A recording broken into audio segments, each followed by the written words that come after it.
ప్రకటన గ్రంథము 4వ అధ్యాయం. ఈ సంగతులు జరిగిన తరువాత నేను చూడగా, అదిగో పరలోకమందు ఒక తలుపు తెరవబడి ఉండెను. మరియు నేను మొదట వినిన స్వరము బూరధ్వని వలె నాతో మాటలాడగా వింటిని.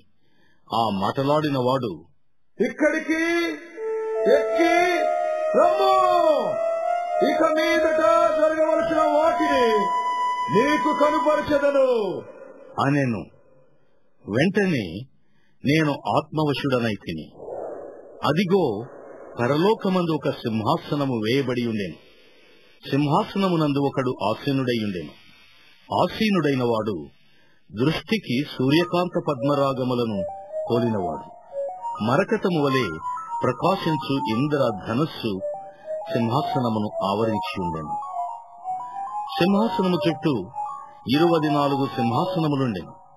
ఈ సింహాసనములందు 24 పెద్దలు తెల్లని వస్త్రములు ధరించుకుని తమ తలల మీద సువర్ణ కిరీటములు పెట్టుకున్న వారై కూర్చుండిరి.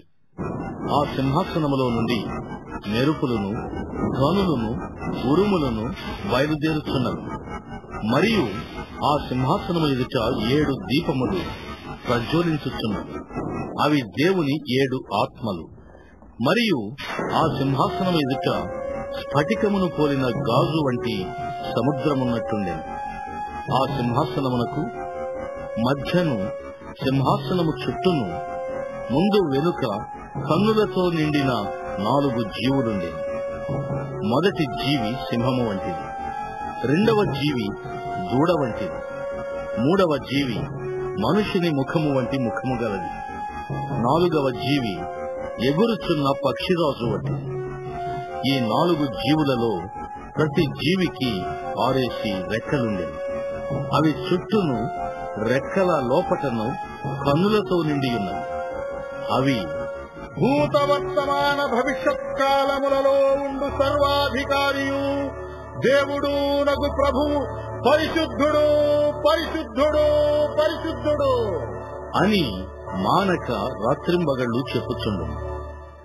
ఆ సింహాసనమునందు ఆసీనుడయుండి యుగ యుగములు జీవించుచున్న వానికి మహిమయు, ఘనతయు, కృతజ్ఞతాస్తుతులను కలుగునుగాక అని ఆ జీవులు కీర్తించుచుండగా, ఆ 24 పెద్దలు సింహాసనమునందు ఆసీనుడయుండు వాని ఎదుట సాగిలపడి యుగ యుగములు జీవించుచున్న వానికి నమస్కారము చేయుచు, ప్రభువా, మా దేవా, నీవు సమస్తమును సృష్టించితివి.